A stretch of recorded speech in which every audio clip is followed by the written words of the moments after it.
Picture this. You wake in a grand palace, surrounded by marble and gold, yet your heart aches for a city in ruins. Jerusalem's walls lie shattered, its gates burned, and every thought of it weighs on you like a stone on your chest. That is my heart every day. I am Nehemiah, servant to King Artaxerxes of Persia. My duty is one of trust. I taste the king's wine before it reaches his lips. My position is honored, my life comfortable, but my spirit is restless. I live in the palace, yet my soul dwells among the ruins of Jerusalem. Years have passed since my ancestors were taken into exile. Many have forgotten the city of our God, but I cannot. The stories my parents told me still echo in my mind. The songs once sung in the temple, the joy that once filled its streets. But now those streets are empty, and the walls that once stood proud have crumbled to dust. One day my brother Hanani arrived from Judah, along with other men from our homeland. My heart raced when I saw them, for they carried the scent of home, the dry wind of the hills, the dust of our land. I asked them quickly, "How is Jerusalem? How are our people?" Their faces fell before they spoke. Those who survived the exile are in great trouble and shame. The wall of Jerusalem is broken down, and its gates have been burned with fire. Their words pierced me. I could hardly breathe.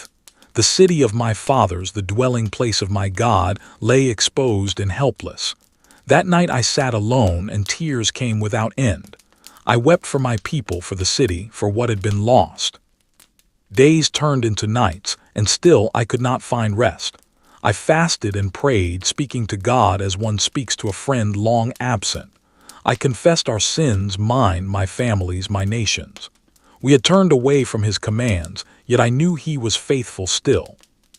"O Lord God of heaven, great and awesome," I prayed, "you keep your covenant of love with those who obey you. Hear my prayer. Open your ears to the cries of your servant. We have sinned, but you are merciful. Remember the promise you gave to Moses, that if we return to you, you will gather us again." I prayed like this for many days until my heart was steady. I knew what I must do. When I next entered the presence of the king, my sadness showed, though I tried to hide it. The king looked at me closely and asked, "Why does your face look so sad when you are not sick?" I was terrified. To appear troubled before the king could cost a man his life. Yet I could not lie. I said, "May the king live forever. Why should my face not be sad when the city where my ancestors are buried lies in ruins and its gates have been destroyed by fire?" The king's voice softened. "What is it you want?" In that moment I breathed a silent prayer. "God of heaven, give me words." Then I spoke. "If it pleases the king, send me to Judah, to the city of my fathers, that I may rebuild it." The king studied me for a long time. My heart pounded as I waited for his answer. Then, to my amazement, he nodded. "How long will your journey take? When will you return?" And just like that, God's favor opened a path before me. The king gave me letters for safe passage through the lands beyond the river, and even an order for timber from the royal forests to rebuild the gates and walls. I bowed low, overcome by gratitude. The God I had cried out to in the night had answered me in the light of day. Soon I was on the road to Jerusalem, riding through dusty valleys and barren plains, feeling the weight of both fear and hope. The journey was long, but my heart was steady, for I knew this mission was not mine, it was God's. When I reached the city, my breath caught in my throat. The once great walls were heaps of rubble. The gates were blackened and twisted from the fires.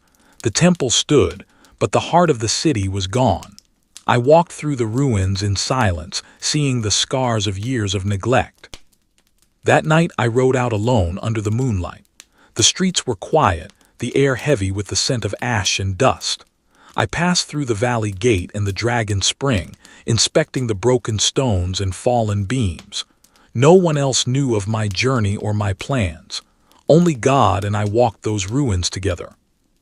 As I rode, I prayed quietly, "Lord, show me how to begin.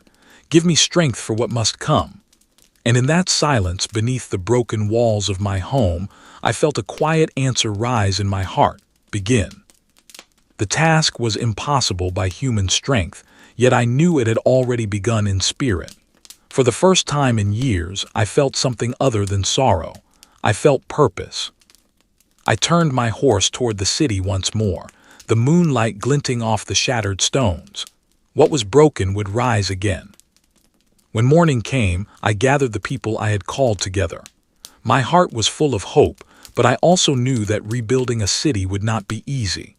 Word of our plans had already begun to spread beyond the walls. From afar, I sensed the envy and scorn of Sanballat, the Samaritan, and Tobiah, the Ammonite. They are rebuilding, I had heard, and for what? What can these weak Jews do? Their laughter and mockery reached me like cold wind across the valley. I could have faltered, but I reminded myself, this work was not for human praise, it was for God. We divided the labor. Half the people would work on the walls, while the other half kept watch. Every man held a trowel in one hand and a sword in the other. Every stone we lifted was guarded by faith. When enemies tried to intimidate us with threats and whispers, we simply pressed on. Fear could not move us, and neither could ridicule. Each family took a section of the wall. Priests repaired the sheep gate. The goldsmiths worked on the fish gate. Merchants lifted stones near the market. Even the children helped, carrying small rocks or fetching water. Slowly, the wall began to rise, not just with stone and mortar, but with courage, unity, and determination. Despite our progress, threats continued. Messengers came with rumors of attack, and some tried to sow fear from within. Men spoke of ambushes, of spies waiting in the shadows, yet I refused to be shaken. I reminded the people of our God, of His strength and protection, and we worked steadfastly, even when the night was darkest. We prayed as we labored. Every hammer strike became a silent plea to God, every stone a testament of faith. Slowly, day by day, the wall grew. The gap that once invited enemies was disappearing. The gates that had been burned and destroyed were being replaced. Every section completed brought a quiet sense of triumph, even in the shadow of opposition. I watched the people with pride. They did not build merely with their hands, they built with their hearts. Hope returned to the streets, mingling with the dust and mortar. The laughter of children, the chatter of workers, the quiet hum of women bringing water, all these sounds reminded me that life and faith could flourish even among ruins. Yet there were moments of trial that tested me personally. Sanballat sent letters, calling for a meeting in the plain of Ono. I knew it was a trap, an attempt to end the work or my life. I refused to go, telling them that I was engaged in a great work that could not be delayed. Other rumors suggested I might crown myself king or betray the people. I prayed silently, asking God to guide my decisions, to keep me steady. Finally, the wall neared completion. Every stone that had been lifted, every gate repaired, every scaffold removed was proof that determination, faith, and God's guidance could overcome human opposition. I walked along the rising wall and imagined Jerusalem restored in all its glory. For the first time in decades, the city felt alive with promise. And still, I reminded myself that the work was not just in the stones but in the people. We had survived threats, fear, and ridicule. The wall was almost finished, but the hearts of the people had been strengthened even more. We were learning that courage and faith could rebuild far more than walls. They could rebuild lives. I felt a quiet joy in the city that night, standing atop the wall, looking at what we had accomplished. The gates were nearly in place. The stones fit together like the pieces of a larger puzzle, and the city that had once been ashamed now stood resilient. The wall was finished, but I knew that restoring stone was only part of the work. The hearts of the people had been scarred by exile and hardship. They needed more than protection. They needed guidance, hope, and a reminder of God's commands. I called all the people together in the square before the water gate. Priests, Levites, elders, women, and children gathered, filling the open space. I could feel the anticipation in the air, the quiet longing in every face. For many, it had been years since they had heard the words of the law read aloud. Ezra the priest stepped forward with the scroll of God's law. As he unrolled it, I watched the people lean closer, straining to see the letters, to hear the words of their God. He began to read, and the sound of his voice carried across the square. At first, some of the words seemed strange. Many had not heard them spoken in their lifetimes, but slowly understanding spread. The people listened, absorbed by the wisdom and holiness of the law. I walked among them, observing faces that shifted from confusion to recognition, from sorrow to awe. Some could not hold back their tears. It was as if the words were a balm for their weary souls, reminding them that God had not forgotten them, that his covenant still held, and that they were never truly abandoned. The Levites explained each passage, helping the people understand the meaning behind the commands. They spoke of justice, mercy, worship, and the importance of following God in daily life. Families whispered to one another, sharing insights and nodding in agreement. I could see hope slowly taking root in their hearts. I reminded them gently, "This day is holy to the Lord. Do not grieve, for the joy of the Lord is your strength." And as I spoke, a quiet chorus of agreement rose around me. They lifted their hands in praise, some kneeling, some embracing each other, all feeling the bonds of community and the presence of God. We made a covenant that day, renewing our commitment to follow his commands. We promised to honor the Sabbath, to provide for the Levites, and to care for the poor among us.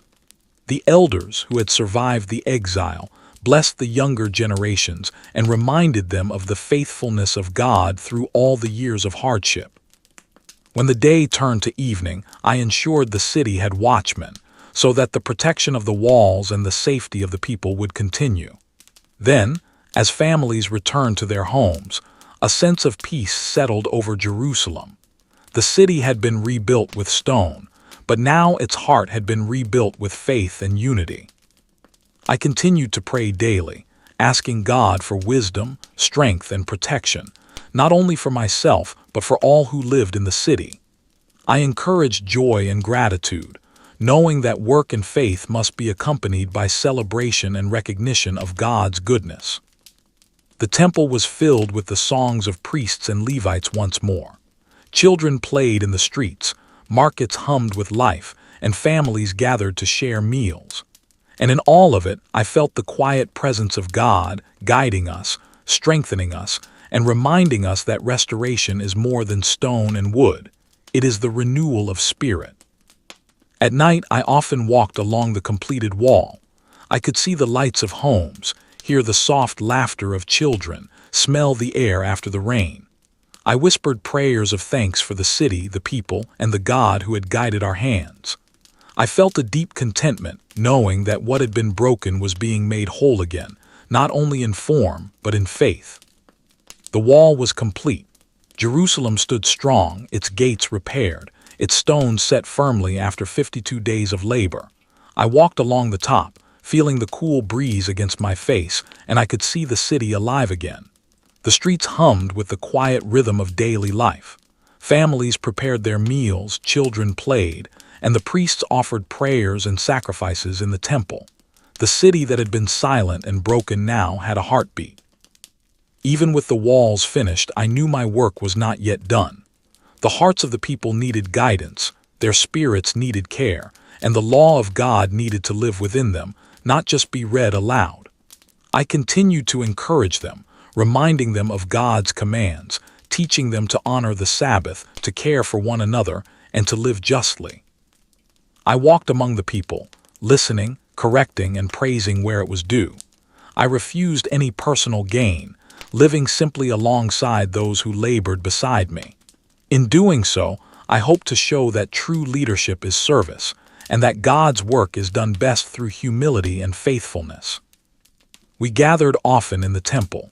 Ezra and the Levites continued to teach, helping everyone from the oldest elder to the youngest child understand the law. As I watched, I saw hearts open, understanding dawn and hope renewed. The city was safe, but now its people were learning to live rightly in that safety. Sometimes, in the quiet of the evening, I would climb the wall alone.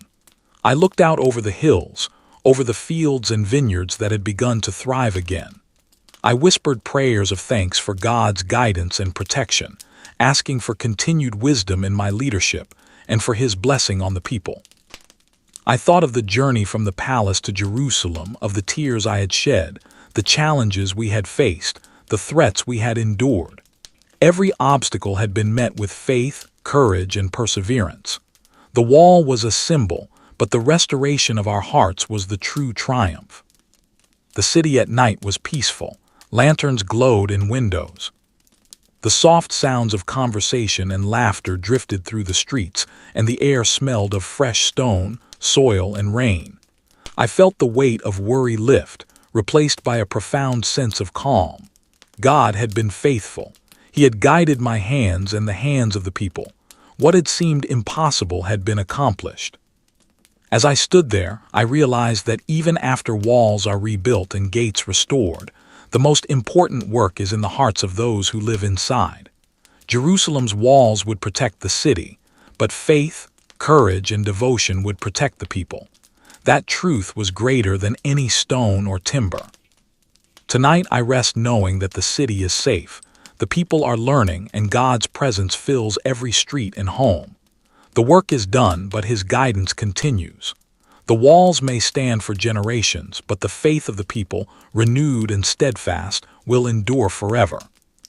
I close my eyes and give thanks for this day, for this city, and for the God who restores what is broken. The city sleeps, the night is quiet, and I too find rest, wrapped in the knowledge that hope, faith, and perseverance can rebuild even what was once lost.